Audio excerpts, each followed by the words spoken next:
everybody. Welcome to BODS Mayhem Hour. I'm your host, John the Bod, a.k.a. the Bod Father, with my lovely co-host, Krystal.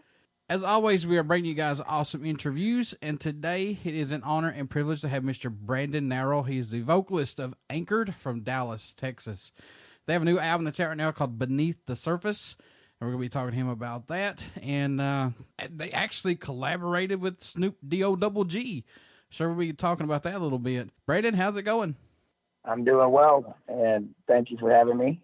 We can talk about everything. Fire away. What's impressed you the most about making the new album Beneath the Surface? What's caught your eye about it, if anything, man? Well, it's definitely the most deep album that I've ever done. Like we got to work with, and I got my dream producer, Jay Baumgartner. Everything worked out because he had worked on our Good Times, Bad Timing DVD. He produced that. And so we did the new record at NRG Studios out in Hollywood with Jay and Kyle Hoffman, and Howie Weinberg mastered it. And so we got, about 3.5, 4 months of time in the studio. So, we tried a bunch of different things and, just tried. The album just kept coming more and more alive. And then we had more people coming to be involved. And, like a lot of people don't know this, but we have Lionel Richie's bass player that played bass on the album. We got Terrace Martin from working with Michael Jackson. He did some cool percussion stuff and some keys. And then we got Jerry Lee Lewis's piano player, on Shots and Cookies on the first single. We just had a bunch of talented people come in just to add, sprinkles and stuff, because, by no means is this album overproduced at all. In fact, if you listen to the demos and in the finals, nothing was really changed except for, just a few minor tweaks here and there. And Jay, that's what he does. He's the man. And, he's sold hundreds of millions that he's produced. And so, you obviously listen to him. And, so everybody grew, in the recording process.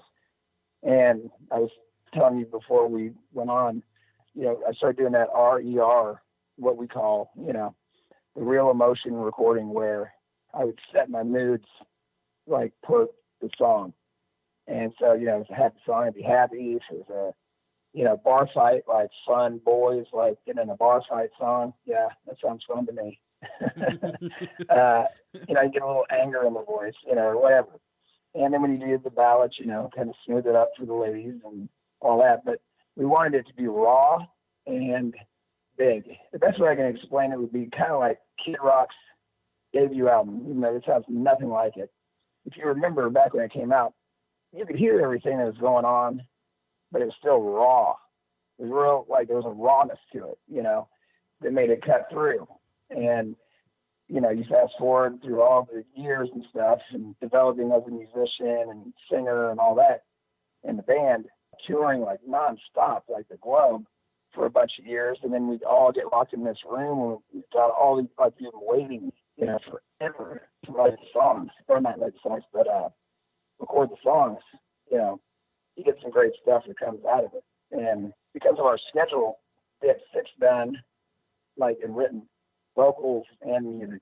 And then we flew out, and I had to write the other 6 lyrics and melodies. And I did a song a day.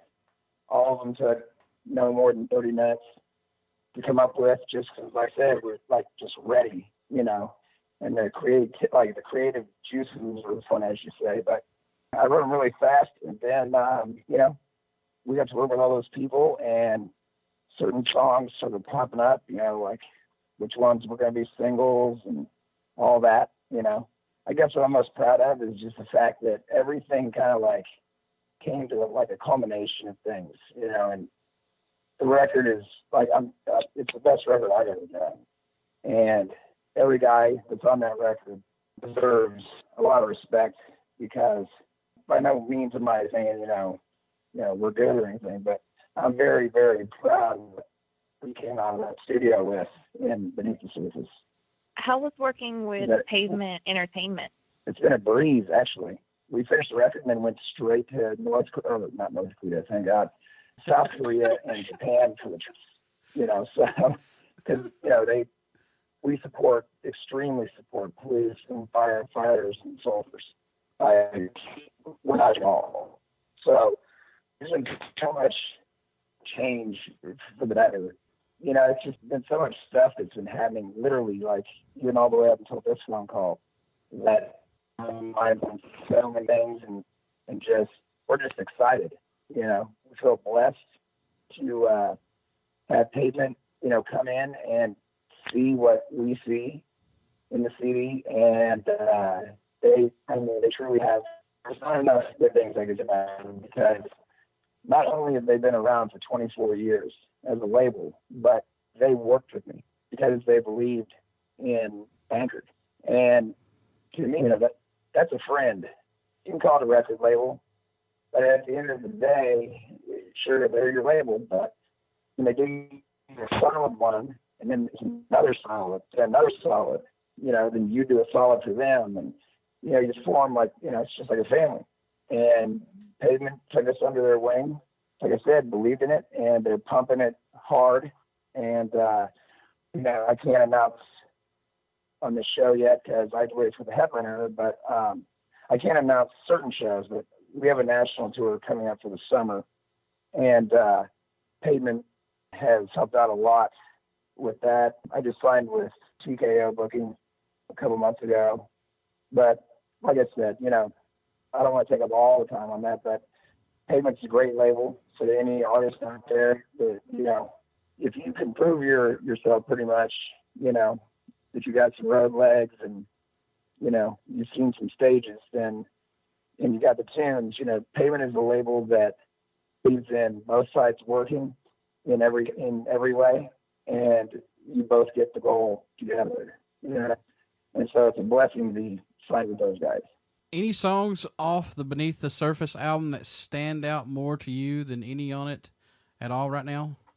Yeah, of course. I mean, I think every song's great for what it is, because like I said, I was writing during the writing process, it was just different moods and, just all kinds of stuff, I had to, my son, I flew in, I played a show, flew in to see him born. I left 3 days later and didn't see him again until he was 5 months old, watch him grow up on a phone, the kids stuff, all that, but so much has happened, and so each song, like I said, it's, for example, one that stands out to me the most is Memory Lane, and it's because I wrote it for my grandparents, and they're still alive, but my goal, they know it's for them, and my goal is to be out there when they lose somebody, like that song has so much love in it that,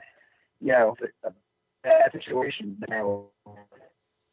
you let them go and be an angel, and a song like that could change somebody's life. And I addressed every song, I care about kids a lot, and, the bully thing and war, and I got a lot of troop family, and police and firefighters. And so, I wrote a lot of stuff. And, as far as it's sticking out, I mean, Shots and Cookies, obviously, I think it sticks out because, I wrote it with my guitar player, MT, and, he called me up from the hotel. I was in my hotel, and they were in the rehearsal room getting ready for the recording. He said, "Dude, I need you to write the most badass stripper anthem to track 6." Because I had all this stuff. So I did it, and Jay heard it, and he's like, "That's your first single, boys." So, we stuck with that. That's just a fun song, and it's written for radio. It's only 2 minutes and 58 seconds. You're everywhere, Right. No pun intended. But, yeah, so, Shots, Dead Inside, I really like. That deals more with relationships. It's not in there for you. Message, a really cool song. It was inspired by when I flew my wife and kids out when I was doing the record, right before we did the Snoop Dogg video. When they left afterwards, my wife and I always leave shot door on. And so it'll be, like all foggy and whatever. So she wrote on the mirror, like, before it fogged up, we love and miss you already, instead of the kids. And so in the shower, I opened the curtain and there was the message. So I took that and I kind of like tweaked it, for basically saying, I'm here for you till the end type song. You know what I mean? So there's just too many. I mean, throwing down, of course. I mean, Snoop Dogg, I listened to him when I was 18 years old. And now when I hear it in the car, because my kids make me play it all the time, the radio version, not the uncensored. my girl is, the one girl's old enough, so she's all right in that. But either way, when you hear it and my kids, like Snoop's even affected them, like they met him, call him Uncle Snoop, he's nice, like he always, says a little green, cool stuff, But for me, I just remember driving when I was 19 in a 1983 Eagle, all-wheel drive up in Anchorage, Alaska, listening to Doggy Style. And I had just moved there from London, England. That's where I from my 8th grade through halfway through my senior year was London, England. So I had a bunch of influence over there, and I played drums in a metal band, and we toured Europe when we were like 14, 15, and 16, playing shows with Pantera, Biohazard, and stuff. It's all big, crazy circle. And that's why I think this whole album is so special, is it's kind of everything has come together. You know what I mean? Mm-hmm. And we've been able to lay it out together in an eloquent, yet, knockout punch type of way. What's your grandparents think of the song when you told them it was about them? How was their reaction to this? My grandma, I was out at the compound where we would do like demos and stuff and tour rehearsals and all that. And, but I had done, Memory Lane used to be more like I told you like how the first album was a little toppier. I wrote it kind of like a Green Day type riff. And, so I played it for her and she loved it, and she's like, she played it like my grandpa died on the phone. And, I just do that old school, like listen to this and turn, it down, but to where it was loud on the phone to them, and they both loved it and cried. My grandpa did not cry, but my grandma, of course, was just in tears. And she's just like, thank you for loving us that much. And I was like, no, thank you for loving me that much, And, my grandpa just turned 90, like I said, and my grandma's not too far behind him, and he's in the last stage of Parkinson's, and she's got dementia. So, it's still like, I kind of listen to Memory Lane. I've been to see ready for the tour national and all that stuff. But whenever I listen to that song now and I think about the situation that's going on, it makes you tear up a little bit. I probably will every night on stage and on tour. I don't care, Sure. Real men cry. It's all right. Right. That's your grandparents, damn it. Yeah. Exactly. You want to make fun of me for shedding a tear for my kinfolk, then yeah, we'll go out back. That's right. Hell, go out back. We'll go right now. Let's go. Yeah, it won't be shots and cookies. It'll be shots and Wookiees. That's exactly right. You talked a little bit about you collaborating with Snoop, so I want to hear some more about that. Like, what was it like having him in the studio and everything? Trip. I mean, it's just like,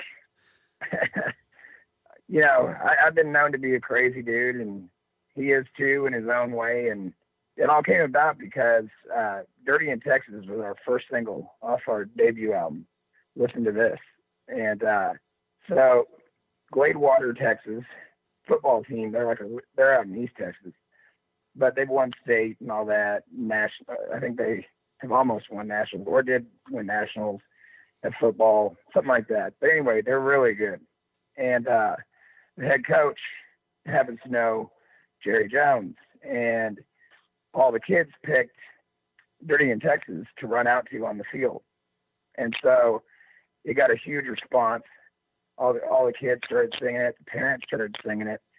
So he made a call to Jerry, and we started spinning the song at the games. The crowd started singing it. And so then Dallas Cowboys called me at home, and that's back when my caller ID, you know, like it said Dallas Cowboys. I'm just like, oh.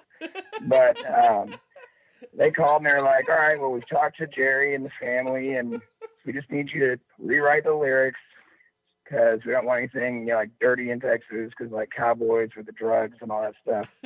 And so I rewrote it for Rowdy in Texas, and now that's, you know, one of their theme songs and stuff. But the whole point of that is that Snoop contacted my manager and wanted to do a version of Dirty in Texas. But I told him that, you know, we can't do that. I don't want to do a third version because I'm already going to do another version this year for the state troopers in Texas. It's going to be cleaning up Texas for like the drunk driving campaign or whatever. And so I said, tell him that we'll write a song. We'll write a brand new song. And just let us know the BPM that he likes. And we'll record a demo. We'll leave him 18 bars. And, you know, see what he thinks. So we wrote the song literally in like a day. And then out there's like no cell phone service or anything. So you had to drive to town just to send, you know, the demo. So then the next day, manager calls back, says Snoop loves it, completely down. He's going to do a rap on the demo. Tell me what you think. So then, you know, I finally get that, you know. Now, granted, it didn't sound like it does now because, you know, we recorded it. We're just doing like demo recordings, you know. Right. And so when I heard it, I was literally sitting on my pot. I'm not kidding you. Literally sitting on the pot, and I hit play, and I heard him, you know, right at the beginning. I was expecting him to come in, you know, like, you know, where the 18 bars were. But, you know, he had fun with it, dude. And come to find out, he started as a rock singer. He was not a rapper. What? He started out doing a rock band, and he couldn't sing, and he couldn't scream good enough, I guess. So he decided to start rapping. Wow. And, yeah, that's a little, I don't think I've ever said that on an interview. So there's a little debut on that one. Yeah. But yeah. That's crazy. You heard it here first, everybody. But so you can hear in the background him screaming, and his buddy, you know, like a dog pound, you know, they're back there doing the moosh, you know, like from Moonshine and all the what and all that kind of crazy stuff. But it was cool, like studio wise. I mean, it was just unbelievable how many blunts that boy can put down, you know.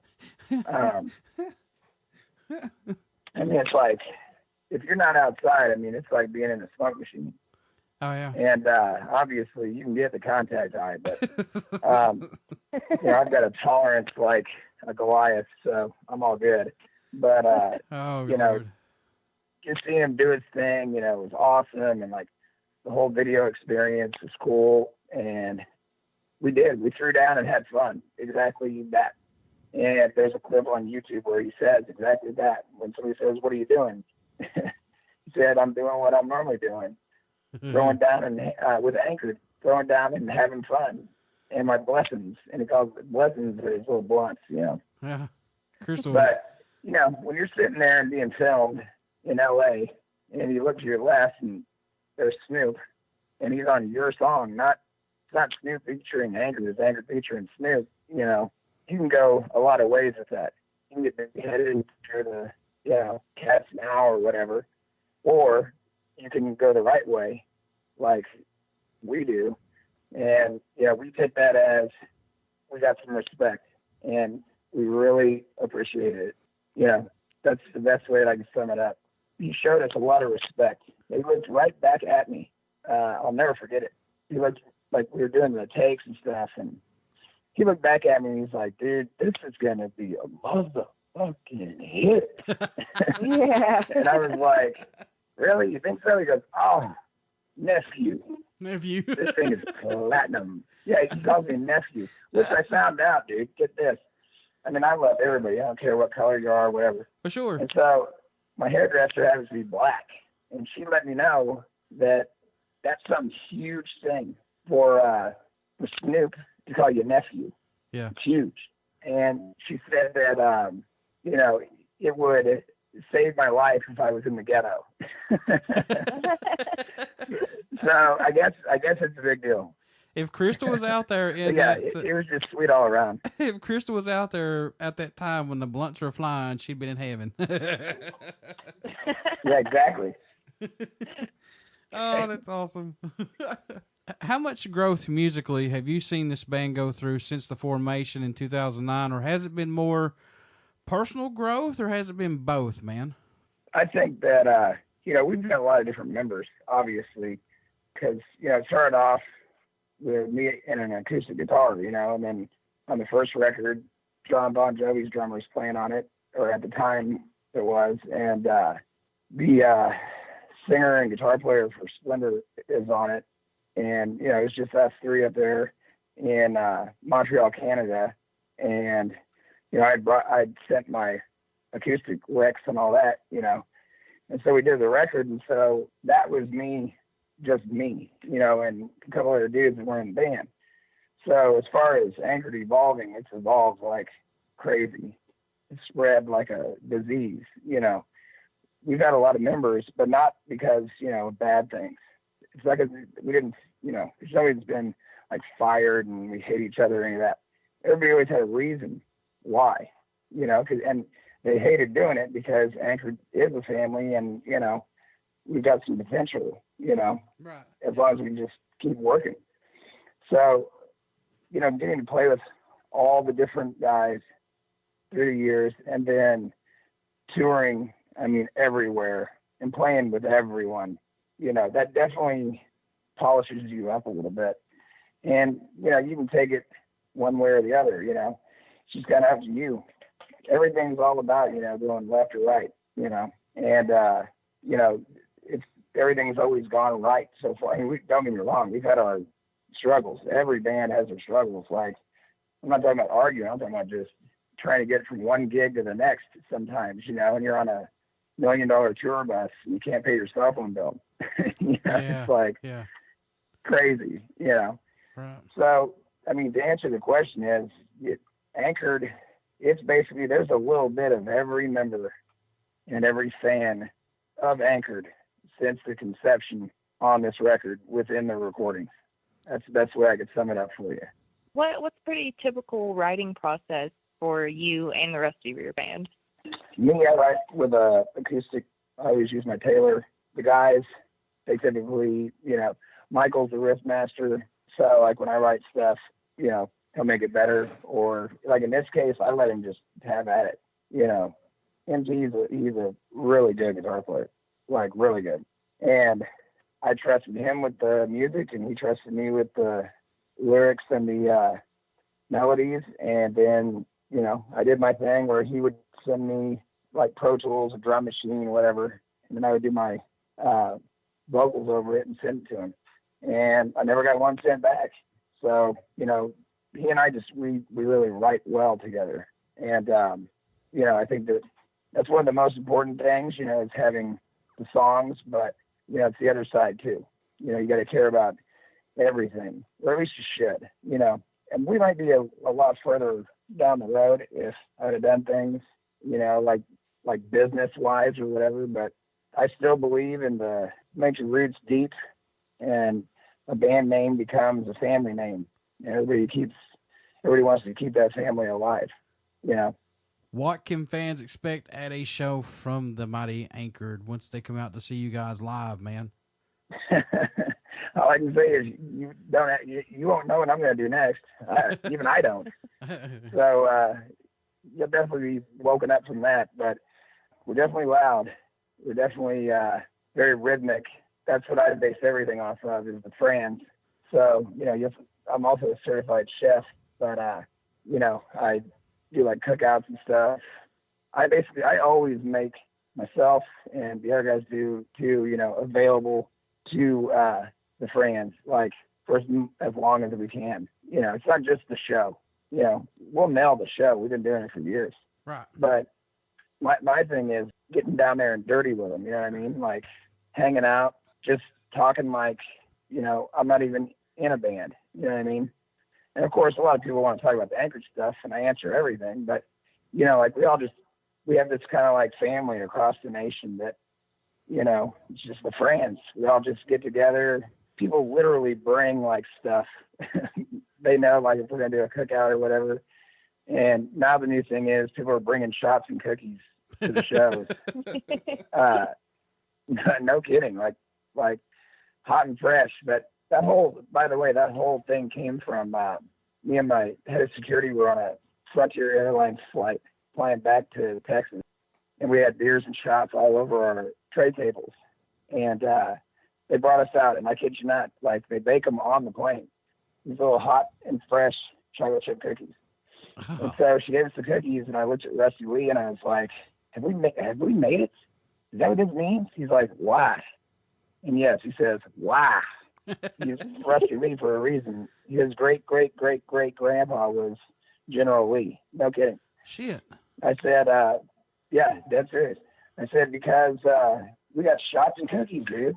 And so he laughed, so I knew it was good. So I just wrote it down as a little title. And then I just slapped it on there at the end, you know. But Rusty's a trip, dude. All the fans know him, too. So, you know, what to expect, a great show, and getting to hang out with us, you know. I mean, I'd make sure that I'm always out there. So, you know, come on up. Don't be afraid. What's your take on the digital era we're in with music, as far as like recording, producing albums, buying, selling music? Well, I don't agree with the streaming, for one. I think if it's with a company, like such as yourselves or something, you know, like if the band says cool, and that'd be fine. But the sad thing is that there's a band probably in Kentucky, Tennessee, Texas, it doesn't matter, Alaska. There's a band in a closet somewhere that could do circles around, you know, whoever's on top right now, but they'll never get heard, you know. And we're so thankful for Pavement, but also you got to remember, like, it's the digital age. I mean, it's, you know, it's not what it used to be. So, you know, people stream it and then they think that it helps the band, but it doesn't. And then bands go under, you know, that's why, you know, like with BTS, Beneath the Surface, I made sure that we sold it for $9.99, even though it's 12 songs. So, yeah, because I don't want to rip off the fans, but I also don't want people to, you know, stream it. I want them to be able to, so we can keep going. You know, it's not like we're living in mansions. You know what I mean? Right. And even if we were, you know, I mean, being gone 11 months out of the year sometimes, kind of, you know, you earn that. But I think now on the flip side, I think YouTube's amazing. And, you know, it's basically MTV now, because we all know what happened to MTV. It turned into RTV. It's shit. Reality TV. Yeah. Yeah, it did. So, I mean, I used to look forward and stay up. You went young for Headbangers Ball and, yeah, you know, all that. And I even met Vanessa Warwick, the host over in England. She was at a Carcass concert that I went to. And then I met her again at the Offspring concert, and I got on stage with Dexter. I was like 15. And I was singing "Come Out and Play with Him." Nice. But, yeah, oh, dude, it's crazy stories. But I think that social media is amazing because I get to talk to our fans, like, straight up, you know. And I answer every message. Sometimes it takes a long time because, you know, we got thousands of people on there. But, I mean, I do. My fans can testify for me that I do answer. And if I don't get it, somebody else does. So, I mean, you're always talking to a real band member. And a lot of bands don't do that, but it's kind of like a rule in our camp that we talk to the fans, you know, the family. And so, you know, there's pros and cons, obviously. But, yeah, the streaming thing just really irritates me. And even more so the pirate sites that, you know, you put all this work into, you literally pour your heart and soul into it and more. And you're selling it for $10. And somebody 5 minutes after iTunes or Amazon or Google releases it, give it 15 minutes. And there's 50 sites that have it up for free. Those kind of guys I don't like. Because, I mean, you know as well as I do. I mean, you're in radio, so you obviously love bands and music. Mm-hmm. streaming and piracy doesn't pay the band's bills. And so unfortunately the bands go under, you know, as well as I do. Mm-hmm. Yeah. Whatever I don't get from radio, from everybody sending, the PR people send it to me, I'll go and buy it. Yeah. You know, I'll buy it. Yep. So. Me too. I've done it once where, you know, I listened to my buddy's record. But of course that was my buddy, and he said he didn't care if I streamed it because I wanted to go buy a hard copy. So, but you know, it's just, to me, yeah, I'm not going to bring it all down and say, you know, make this all negative. Bottom line is, if you love a band and you love the record, or even if you love a song, you know, it's $10 or it's $1.49. Just support your bands out there. Otherwise, I mean, we're a dying breed. And, you know, it's just, in my opinion, it's just going to get worse and worse on the piracy and all that stuff. Because if you look at it when I started, I mean, you know, our CDs were in stores. You had to go to a store and buy it. And then iTunes, you know, iTunes wasn't even out then, but Napster hit. And we all thought it was cool because we were kids. But Metallica was right. You know, it's like they were right. I mean, nobody can argue with them that you ask any band that is out right now and current if they agree with, or if they thought Metallica was right or wrong back then on the Napster deal, they tell you they were damn sure right. Yeah. There's a because band. They saw something. There's a band right now that I absolutely love. They're called Duel, Duel. They're like sludge metal. So if any folks out there likes that style of music, pick this album up for $8. It's just $8. Yeah, dude. It's so I never good. even heard the band, and I'll tell you, pick it up for $8. Yeah, you'll like it, Yeah. dude. I think you will. I mean, seriously, I think you'll like it. It's got that southerny, sludgy, Pantera-ish style to it. Yeah. Yeah. Sure. I mean, here's the best analogy. I'll put it this way, buddy. Imagine this. You walk into a gas station. You're really thirsty. You want a root beer. Do you just pick the root beer up and run out the door or walk out the door? No. You got to pay for it. Sure. So whether it's visible or not, that is theft, you know. Mm-hmm. And it can never be stopped now. And that's why I say, you know, I feel for the future, because, you know, when we look back at our heroes and then their heroes, like, stuff has changed so much. Yeah. And people, you know, I'm not saying that we're more talented now than the old or vice versa. Everybody is given the same gift from God, and it's like, you know, you're choosing martyrdom. And at the end of the day, just, if you want to be morally right and morally sound, just pay for something. You know what I mean? It's, like I said, we want to mix and put it where if you want chocolate cookies, it's album only. You know what I mean? We could have done that, but we didn't, because I believe, and so, I mean, I know for a fact, but I know there's a lot of honest people out there. And, you know, you can still make a living on it as long as you got people that know where you're coming from. And that also includes not treating them like ass. True. I love my friends, you know, and I will to the day I die. Every single one's invited to my funeral. That's just the way that I roll. Here's the $1 million question, man. What made you want to become a musician? What was that spark for you? Do I get $1 million if I answer it? Well, I should have reworded that differently. To be honest, to honestly answer that, I'd have to go back with, you know, God gave me a gift, and I just remember, you know, being 4 years old, playing piano, taking piano lessons. You know, I was playing acoustic guitar by the time I was 7. Got my first, like, metal Jackson guitar, and, like, when I was, like, I don't know, maybe 16. But, you know, I was over in London, and I'd been playing drums from, like, right before I moved over there. I was in 5th grade. No, I was in 7th grade. And I played full drum set for the movie off by the Righteous Brothers, the Ghost song.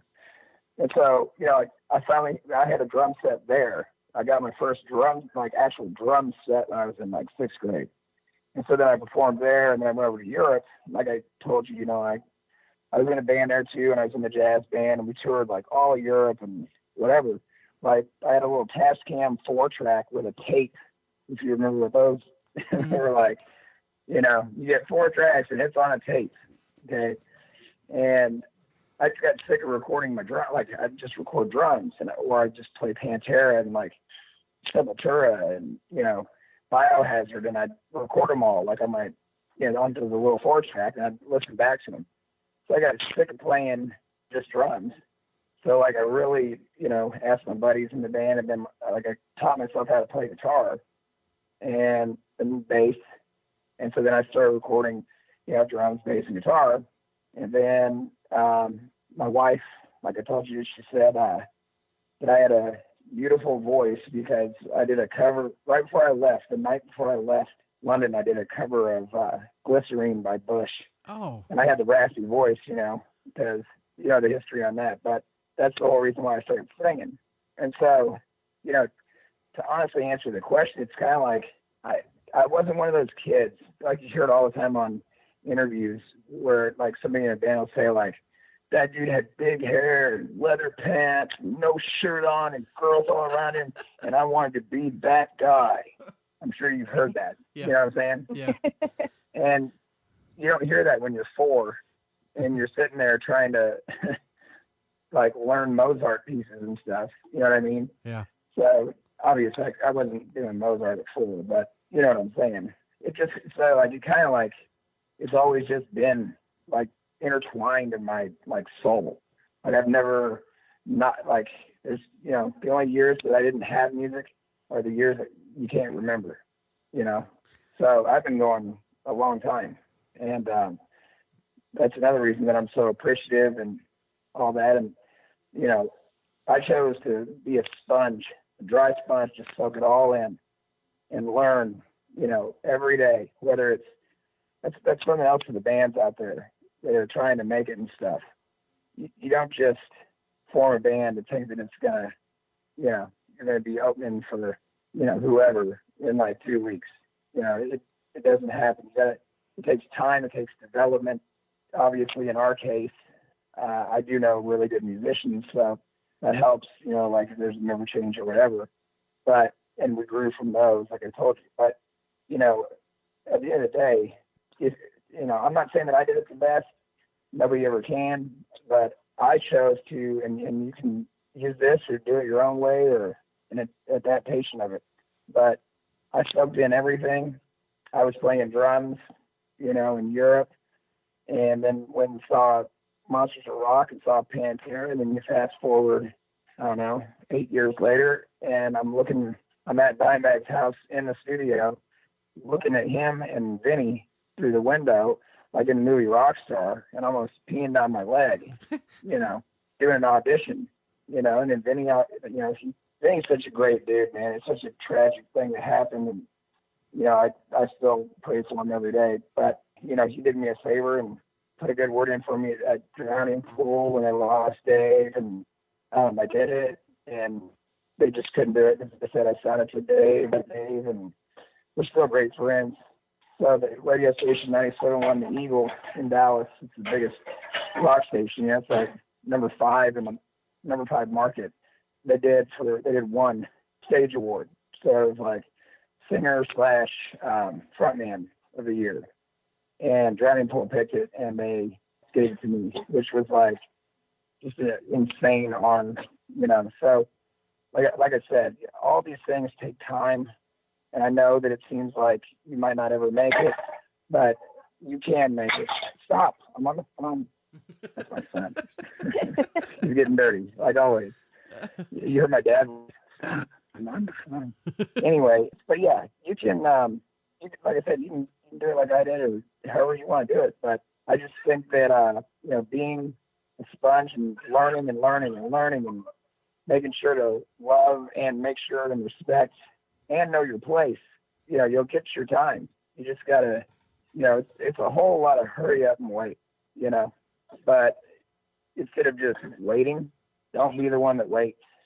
Hurry up and work, and anything can happen. I'm doing an interview.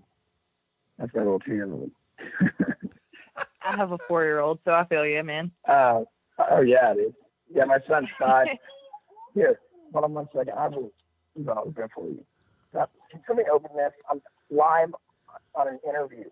Thank you. I love you. And that was directed towards the 15-year-old. Oh, God. Dude, she's awesome. But, yeah, so anyway, to answer both of them, I know I just said a whole bunch of stuff, but I meant every word of it. And you're fine. Yeah, just soak it in. And I don't remember when I fell in love with music. It's always been with me. We'll skip to the last question here since we've kept you on here for so long.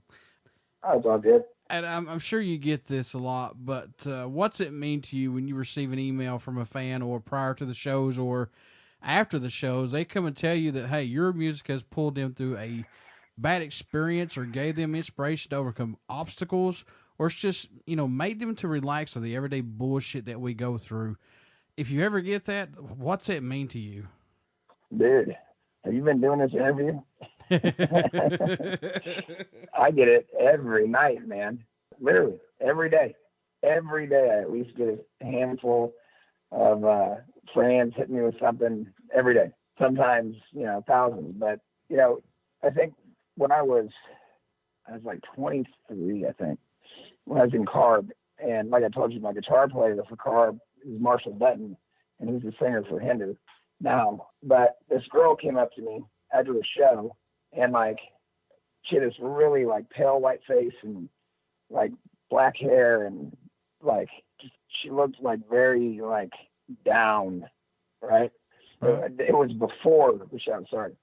And I said, she's like, "Hi, will you sign this for me?" And I was like, "Of course."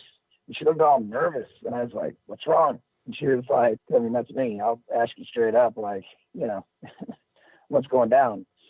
And she said, "I had the razors in my hand, and I was going to kill myself last night. But this, our song, the song that I wrote, made her not do it.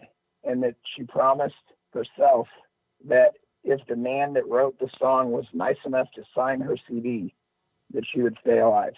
Wow. Yeah, that hit me hard. And I'll tell you what, that was one badass 3-hour show. We were only supposed to play an hour and a half. But by the end of it, she was pink and smiling her ass off. That's good. And she's still been loving it. She hits me every probably 6 months and lets me know, thank you for that and all that. But same with, with her, I can only comment on, the first album where I got it a lot of suicide stuff, a lot of misunderstood by society, broken people. Because 9 times out of 10, when, bands have one thing in common, always, that they're broken people in some way. They use music as a, almost like a drug, to kind of cope and deal with their stuff. And, the people that listen to it are just as passionate as the people who play it. And a lot of people don't really get that, you go through the big head syndrome. And, I've said it before and I'll say it again. You should never want your own autograph. The second that you do that, everything should go down, because, we're here for a reason. And people that work here for a reason. But we're the reason that they don't blow their heads off, or they don't go in and, do something horrible, or bully kids, or shoot up a school, or hurt us, or firefighters. They better respect our military, anybody in service that saves their ass every day and lets them have their house and their kids. They deserve respect, and that's just kind of what I've always lived. So I'll support everybody until I can't sing anymore, and like I said, you'll see, you haven't met me yet, but you'll see when we come through town, you'll have those laminates and you'll have a hug behind them. That's awesome. That's awesome. You just got to stay real, dude. And, I'm doing the best that I can because, I'm not saying I'm a saint, you had to be a sinner to come up with the words that I did. Yeah. So, even though there's certain things that some people might not agree with, I was in a really weird time like when we were doing the album. And I was so caught between like either saving myself or saving my fans. Like that's how hard I take it. Like that's the level that I take it to. Like it took a lot for me to recover for 2 years, like my intestines and stuff. And it took a while, and I was just in living hell. But before that, I was in a living hell from, just drinking too much, and because that's what you do on tour, And, you never want to bring the party home, but I did in the end because it numbed out my stomach. And, I've had stomach problems since I was 24, and it numbed out my stomach. And then I got into where I could handle a gallon a day. So I knocked that off. And, I'm just going now, I'm just, I thank God every day that I didn't burn all my brain cells, because I remember, everything. And I remember and still feel the love, just like I did in 2009 when I had no idea what was going to happen with Anchored. I mean, if you told me I was going to do a song with Snoop Dogg, I'd have been like, all right, I believe you. We'll see. Being positive, but you never know. I mean, we toured with the biggest of the big. I mean, Volbeat, we did main support with them in Canada, and they're our good friends. We did a national with them.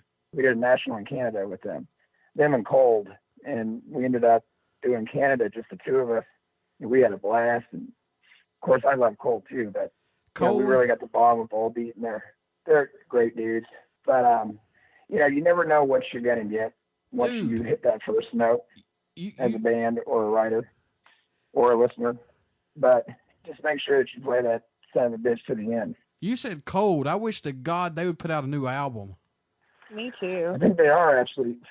I think they are. God. Scooter, I think I saw something about Scooter. I don't know for sure.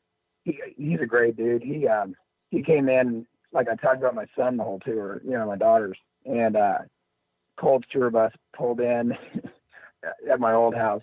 I mean, I have tour buses out front all the time, like from bands and own stuff.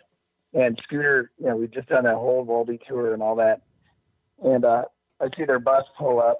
And he comes out, he's like, I want to meet your family. I was like, dude, that's a cool dude. So him and Jeremy on bass.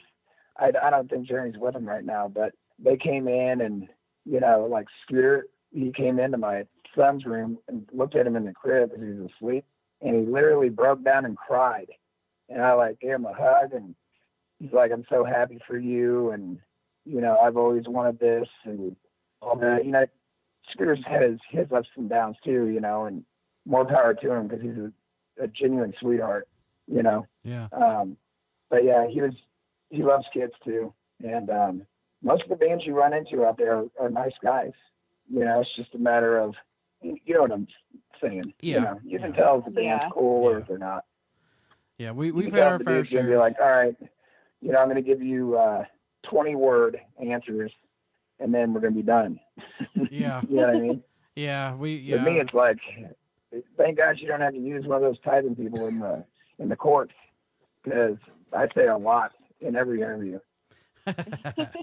I've had some where I've had to pull teeth just to get a 11-minute interview, and I'm like, okie dokie, see you later. Yeah, we prefer it when somebody keeps talking to us and keeps giving us more information and stuff. I think that makes a way better interview. Oh, it does. It does. Yeah, more info the better. I mean, yeah, I've heard people say I don't like interviews like that. Then don't listen. Plain and simple. Yeah. So. Yeah, exactly. Well, I mean, anybody can say whatever they want. You know what I mean? It's like interviews. Here's the best way I can put that for other bands out there too. Interviews are amazing, because if you get to do an interview where vocal, and if you do a written one, even though they're the dreaded written ones, I spend a long time on those because it's untouched by media. So, whether it be like a phoner like this or written by your own hand, you are speaking for your band and nobody can change that. So to the people that decline interviews and, want to cut them short and all that, they're only splitting their own throats. Yep. Now, of course, don't overstay your welcome, but you know, you can feel like I can feel through you guys. Like I would know when you're done, you know. But while I'm here, you know, just be who I am. You can tell I'm not reading off a script. So Yeah, exactly. Exactly. what you see is what you get. Yeah. Like I said earlier, I just like to say, as a true friend, thank you guys for what you do. I like this new album, and I will be playing it on the show as much as possible. So thanks, man. All right, thank you, brother.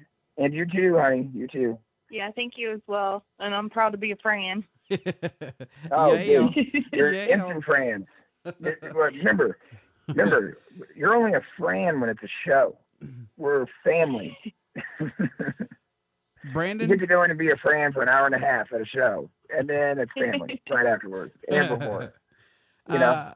Brandon, how can folks stay in touch with you guys? Tour dates, merchandise, how can they do this, buy this? How can they do it, man? Okay, my cell phone number is, no, I'm just kidding. You can check out the Anchored Facebook, which is Anchored Music. You can do our Twitter, official Anchored, or Anchored O is another one, but official Anchored is, that's the one you want to go with. Now, the Anchored website is being built, and so until then, we're using my website, and it's Brandan Narrell instead of Narrell. Don't worry, I get it all the time. But it's Brandan Narrell, kind of like Chevelle Narrell. So mine's www.brandan, Brandan, and then NARRELL.com, brandrell.com. And that has interviews, it has press, it has music, it has our first album, our DVD there. It's got a blog. Make sure and sign the mailing list so we can let you know. Because here's the cool thing, one of the cool things that I got going for this coming up is just randomly selecting people on our mailing list and sending them prize packs. Like just not even saying anything. Like it'll just arrive at their door. That's awesome. Yeah, because like I think it'd be cool. And then we're gonna do a really cool one for Christmas. We'll probably give out like 5 or 10 of. I'm gonna be putting together. Right now we have an awesome thing. I mean, people on your station might not know us, but on the Anchored Facebook, I dug through some stuff and I found some amazing stuff. Because obviously, you know, we got a tour coming up and all this. But it's right on our page. Just click it. It's called the Extremely Rare Anchored Pack. And you get our original debut album on Trend Records, which was my label. So there was only 5,000 of those made. I have 128 left. You get the Good Times, Bad Timing DVD, which is 94 minutes, 5.1 Dolby Digital Surround, produced by Jay Baumgartner, and has like an amazing tour documentary and videos and all kinds of cool stuff and like the making of last night. Then you get the Dirty in Texas single, which was only released to radio. You get the Last Night single that was only released to radio. And on both those, they have more than just one track. Then you get the Snoop Dogg single. It has the clean version as number 2, and then the real one is number 1 for radio. So these are all things that went to radio. But the rare ones, you know, because like we're not going to press that again, any of those. So you get that, and then you also get something that we used while playing live or recording. I saved, you know, tons of like guitar strings and picks and sticks and all that kind of stuff. So, you know, you get something that was like used by Anchored also. And you get all that for $30, which is insane because the DVD, you know, is like $25 on its own. So you get a lot of stuff. But, you know, if you want to start your Anchored collection, that would definitely be the way to go. And there's, like I said, there's not many left. So there's that. But yeah, that's pretty much everything. I mean, we have, we also have the Anchored Family page. So on Facebook, if you search Anchored Family, click it, like it, and that's us. So, you know, we can talk to you and all that. It's like a fan page, but it's family instead. You know, just give it a like, and that's Anchored Family. It's easy to remember.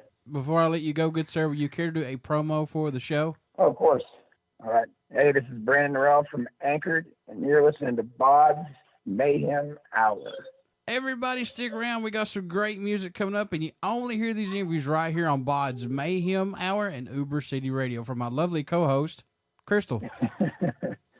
Krystal. Yes, I'm here. I think she dropped off. Sorry. I was trying to sound like her. I'm like, I'm here. Good job, Krystal. Good job, Krystal. Okay. For my lovely co-host, Krystal. we'll see you next week. Thanks, Brandan. Yeah, dude.